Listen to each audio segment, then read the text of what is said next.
Kota Taif berjarak 60 mil dari Makkah. Nabi Shallallahu Alaihi Wasallam pergi ke Taif bersama Zaid bin Haritsah. Mereka berjalan kaki tanpa menunggangi unta. Tujuannya agar Quraisy tak mencurigai perjalanan yang memakan waktu 4 hari itu. Setelah melewati perjalanan yang berat dan melelahkan, Rasulullah Shallallahu Alaihi Wasallam tiba di Taif. Keringat membasahi tubuh Rasul. Hari-hari penuh perjuangan mulai dilalui oleh Rasul dan Zaid.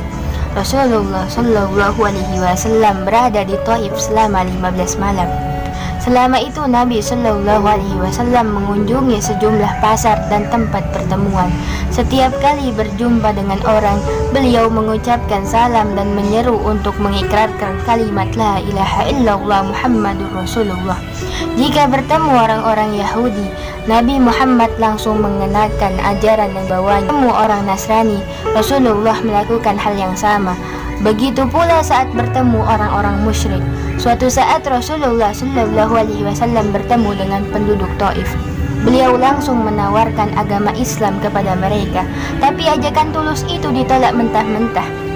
Mereka melempari batu yang diarahkan ke pembuluh darah di atas tumit Rasulullah Shallallahu Alaihi Wasallam, sehingga kedua sandal beliau basah bersimbah darah. Darah segar mulai mengucur dari tubuh Rasulullah Shallallahu Alaihi Wasallam. Untuk beberapa saat, Nabi Shallallahu Alaihi Wasallam dan Zaid bin Haritsah tak bergerak. Mereka tak menduga dengan situasi yang berubah cepat. Batu-batu mulai dilontarkan. Nabi Shallallahu Alaihi Wasallam dan Zaid berusaha lari. Batu-batu itu berterbangan menuju tubuh Nabi. Keduanya terus berusaha menyelamatkan diri mencari tempat persembunyian, tetapi mereka kalah cepat. Batu-batu itu silih berganti mendarat di kepala dan sekujur tubuh mereka. Nabi Shallallahu Alaihi Wasallam tak dapat lagi menggelak. Zaid berusaha menggunakan tubuhnya untuk melindungi Rasulullah Shallallahu Alaihi Wasallam, tetapi sia-sia saja.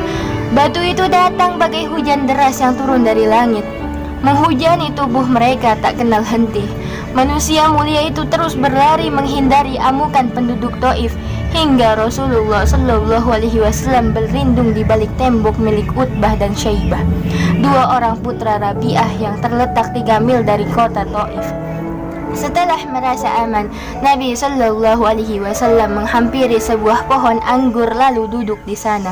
Di tempat itu Rasulullah Shallallahu Alaihi Wasallam berdoa sambil menahan sakit yang mulai menjalar di tubuhnya. Ya Allah, aku mengadu kepadamu atas lemahnya kekuatanku dan sedikitnya usahaku, serta kehinaan diriku di hadapan manusia. Engkaulah Tuhan semesta alam, pelindung orang-orang yang lemah, dan Engkaulah pelindungku. Kepada siapa hendak Engkau serahkan diriku? Kepada orang yang jauh dan menyerangku, ataukah kepada Zat yang dekat yang mengatur urusanku? Asalkan Engkau tidak murka kepadaku, aku tidak peduli. Aku berlindung terhadap cahaya wajah-Mu yang menerangi kegelapan dan karenanya membawakan kebaikan bagi dunia dan akhirat. Dan kemurkaan-Mu yang akan Kau timpakan kepadaku, Engkaulah yang berhak menegur hingga berkenan padamu. Dan tiada daya dan upaya selain Engkau ya Rabbi. Bayangkan betapa sedihnya kisah Rasulullah Sallallahu Alaihi Wasallam. Beliau dihina, dicaci, dimaki, dilempari batu, dilempari kotoran unta, dimusuhi, dikucilkan, bahkan hampir ingin dibunuh. Tapi beliau tetap sabar menyebarkan dakwah hingga Islam bisa sampai sekarang ini. Betapa kufur nikmatnya kita. Jauh-jauh Rasulullah telah mencintai kita lebih dulu. Bahkan beliau tangguhkan dirinya, jiwanya, agar kita semua mendapat syafaat beliau. Betapa mulianya hati Rasulullah Sallallahu Alaihi Wasallam.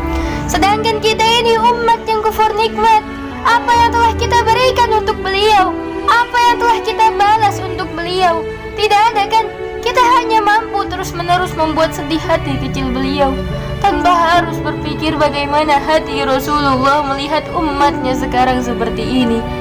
Ya Rasulullah, betapa mulianya dirimu mencintai kami setulus hati, hingga rela di saat sakaratul maut-Mu yang teramat sakit masih sempat mengingat kami selaku umat, hingga rela Kau bolak-balik dari arsy hanya ingin meringankan beban rakaat solat demi umat-Mu. Tapi apa balasan kami untukmu ya Rasulullah? Sungguh sebenarnya kami malu ya Rasulullah. Allahumma salli wa sallim wa barik alaihi wa ala alihi.